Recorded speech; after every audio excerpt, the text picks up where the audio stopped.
El gobierno estableció que el llamado test o examen del coronavirus, PCR, que detecta la enfermedad, no puede costar más de 25.000 pesos en todo el sistema sanitario. En Chile el examen es realizado por el ISP y algunas clínicas y laboratorios que están autorizados. Bueno, queremos conocer cómo funciona esto. Si existen más alternativas, ¿cuántos tipos de exámenes tenemos disponibles acá en Chile? Vamos a tomar contacto con María Belén Leighton. Ella es tecnóloga médica de Laboratorio Clínico. ¿Cómo estás? Gracias por este contacto. Muy buenos días. Hola, buenos días, Gonzalo. Bueno, mira, en primer lugar, quisiéramos saber y que nos expliques bien en qué consiste este famoso examen PCR, que hasta donde entiendo es el examen más certero y es el que más se está utilizando, ¿no? Sí, claro. Mira, hoy día en Chile el examen que se hace para diagnosticar el nuevo coronavirus es, como tú dices, una PCR, específicamente un RT-PCR en tiempo real. Bueno, este es un examen de biología molecular que lo que hace es detectar específicamente fragmentos del material genético de este virus. Y bueno, ese es el examen confirmatorio hoy en día, ¿ya? Ahora, este es el típico examen que se toma con una suerte de varilla, ¿verdad? Tomando una muestra nasal y que es eso lo que se evalúa, ¿verdad? Que en el fondo busca proteínas del virus y así lo detecta. No, mira, bueno, lo que se hace es hacer este examen a partir de una muestra de secreción respiratoria que podría ser un hisopado nasofaringeo, como tú dices, el de la tórula, o también un lavado bronquialveolar.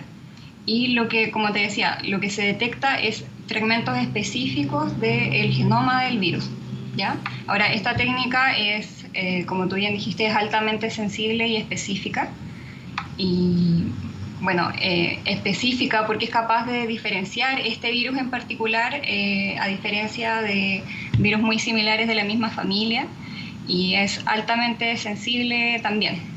Y tiene un éxito de corroboración de la presencia del virus bien alto. Entiendo que por eso se ha optado por el PCR, porque tiene más de un 95% de certeza. Mira, hasta ahora hay varias publicaciones que están estudiando esto, pero yo creo que todavía falta mayores datos y mayores publicaciones con respecto a esto, ¿ya? Pero como te digo, una PCR siempre va a ser una técnica muy altamente sensible. Ahora, esta sensibilidad igual va a depender de varios factores, entre ellos, por ejemplo, la correcta toma de la muestra, también el tipo de muestra que se tome, el momento en el que se le toma la muestra al paciente, me refiero al momento si está en un periodo de incubación, está ya con el inicio de los síntomas. Y por otro lado también tenemos que es muy importante el transporte de la muestra, que se transporte en un medio que sea capaz de mantener la viabilidad del virus hasta el momento en que llega al laboratorio. Sí, a propósito de eso, entiendo que este PCR se demora técnicamente poco tiempo en tener su resultado, pero por efectos de traslado, por llevar las muestras también al ISP, por también las horas de espera, por la inmensa demanda que hay, esto toma bastante rato en tener su resultado final. Dos preguntas. ¿Cuánto demora normalmente el examen en dar resultado? ¿Y cuánto está demorando hoy en saberse si una persona es positiva o no? Ya, mira, esta no es una técnica particularmente rápida, ya hacer un examen de PCR dura aproximadamente entre 3 y 4 horas para una muestra, pero yo te hablo de una muestra. Este examen tiene una parte que es manual, que es la que realiza el tecnólogo médico, y otra parte que es más automatizada. Y como te decía, una muestra tarda aproximadamente 3 a 4 horas en procesarse, pero hay una muy alta demanda de exámenes hoy en día. Nos llegan, yo creo que cientos de muestras diariamente para ser analizadas. Y como tú bien decías, hay que considerar que un laboratorio de biología molecular que realice este test no está en todos los laboratorios, que es el caso de los centros de atención primaria, por ejemplo, que no cuentan con un área de biología molecular. Por lo tanto, ellos deben tomar la muestra y enviarla al centro diagnóstico más cercano o directamente al Instituto de Salud Pública, ¿ya? Y eso ahora tiene una demora, sobre todo por la alta demanda. ¿Y cuánto se están demorando más o menos? Mira, yo creo que cada clínica tiene Sus su tiempos. demora, claro, dependiendo de Ah, la pero, cantidad de exámenes que les llega. perdón, pero para Y el quienes instituto, somos desconocedores de cómo opera el sistema, a ver, separemos las realidades. Por ejemplo, una clínica que tiene todos estas instalaciones pertinentes de laboratorios, laboratorio molecular y en fin. Esa clínica hace el testeo, el PCR se demora entre 3 y 4 horas. Esa clínica, ¿cuánto demora en entregar el resultado final? Partamos por una clínica que tiene, digamos, ese estándar. aproximadamente un día. En Ya. general, los resultados si llegan en la mañana, están el mismo día en la tarde o al otro día máximo. Ya, eso hasta ahora con la demanda actual. O sea, una clínica con todas las instalaciones se demora por lo menos 24 horas en entregar un resultado. Y Luego, claro, y esa bueno, clínica no necesita mandar la muestra al ISP, ¿cierto? Autónomamente eso está certificado. depende de la clínica, porque hoy hay varios centros del sistema de salud pública que están realizando el diagnóstico directo, no necesariamente que tiene que ir la muestra al ISP, y también en Santiago existen varias clínicas que ya están validadas para eso igual. Ya, ahora, la otra realidad es la de la toma de muestras en centros de salud públicos, en urgencias, en CEFAM, me imagino yo, a eso te refieres. En esos casos, todas las muestras tienen que partir al ISP. ¿Cuánto demora eso? Como te digo, mira, depende del lugar donde estés tomando el examen, pero yo te decía que también hay sectores que envían sus muestras a los centros diagnósticos más cercanos. Por ejemplo, los alrededores de Puerto Montt la envían a Puerto Montt. Es un ejemplo. Ya, ya, pero estamos hablando una demora de la entrega del resultado de estos exámenes de entre 24 horas lo más rápido y he leído que incluso 72 horas de rezago, una cosa así. Claro, mira, desconozco cuánto se está demorando el Instituto de Salud Pública ahora, pero como te digo, todo depende de lo que se demora la muestra en viajar y una vez que llega a cada laboratorio, la cantidad de muestras que ya hay en el proceso. Sí. ¿Qué apreciación tienen ustedes desde la tecnología médica, ustedes que realizan los exámenes y están al tanto de hartos datos y también muy informados, por cierto? Acá en Chile tenemos una tasa que está creciendo bastante de personas testeadas y ratificadas en su contagio. Ayer fueron 922. Pero también, si no me equivoco, el ministro informó que se habían practicado más de 7.000 test. Y se ha hecho hincapié en que Chile está testeando mucho más que otros países y eso también sería la razón del por qué tenemos detectados más casos. ¿Coincides con eso? Bueno, yo creo que todavía falta aún muchos más testeos, porque piensa que hasta el momento lo que se testea generalmente es aquellas personas que ya empezaron con la sintomatología, pero hay que recordar que hay un porcentaje también de personas que no presentan los síntomas, que son portadores asintomáticos. Y en este momento yo creo que igual es muy importante extender el examen a ellos para saber si portan el virus, porque efectivamente deben estar contagiando a más personas. Entonces yo creo que es muy importante aumentar el testeo. Bueno, de hecho así lo señala la OMS, que ha sido nuestro patrón digamos, de las normas que se están tomando acá en Chile, ha sido la guía directa y dice aumentar el testeo fundamental. Hablemos de los exámenes. Ya conocimos, ya nos describiste lo que era este PCR, pero hay otros tipos de exámenes. Vemos ahí en las imágenes, tú a lo mejor no las estás viendo, pero toma de muestra muy parecida a cómo se controla la glicemia con gotas de sangre. Hay otros test que son de acción rápida, menos efectivos, pero que pueden dar una respuesta casi al instante. Cuéntanos un poquito de eso también y si lo tenemos acá en Chile. Ya, mira, justamente hace poco en el mercado han salido estos test rápidos o test inmunocromatográficos que funcionan muy similar a los test rápidos de VIH y, claro, detectan, bueno, son capaces de darte un resultado en 15 minutos, además son baratos y muy fáciles de realizar, pero como tú bien decías, tienen menores sensibilidad y menor especificidad. Ahora, estos tests no detectan lo mismo que una PCR. Hay que dejar en claro que lo que detectan son, en el fondo, la respuesta inmune hacia el virus, porque detectan específicamente anticuerpos que nuestro cuerpo produce contra el virus una vez que se ve enfrentado a él. Y en ese sentido hay que considerar que la producción de anticuerpos no es inmediata. ¿ya? Pasan varios días hasta que el cuerpo comienza a producir anticuerpos y en este periodo este test no nos va a servir, lo que es el llamado periodo de ventana. Y bueno, además hay que tener varias consideraciones con ello porque no es un test diagnóstico. Entonces, un resultado positivo también se debería confirmar con una PCR. María Belén, pero desde ese punto de vista, yo creo que es súper importante lo que tú nos describes, para entenderlo bien, si no me corriges. A ver, tenemos que los test rápidos, que te entregan resultados en 15 minutos, me lo imagino como una alcoholemia, ¿verdad? Es una cosa rápida, es una primera señal. Detectan la respuesta inmunológica de nuestro cuerpo. Además, puede ser tardía, o sea, puede ser un resultado con rezago. Pero ¿no sería bueno, en el contexto actual, con la velocidad y el incremento de contagios, tener esta herramienta como una primera cosa, como una primera barrera? Y si una persona sale con el sistema inmunológico alterado, mandarlo a ratificar con el PCR?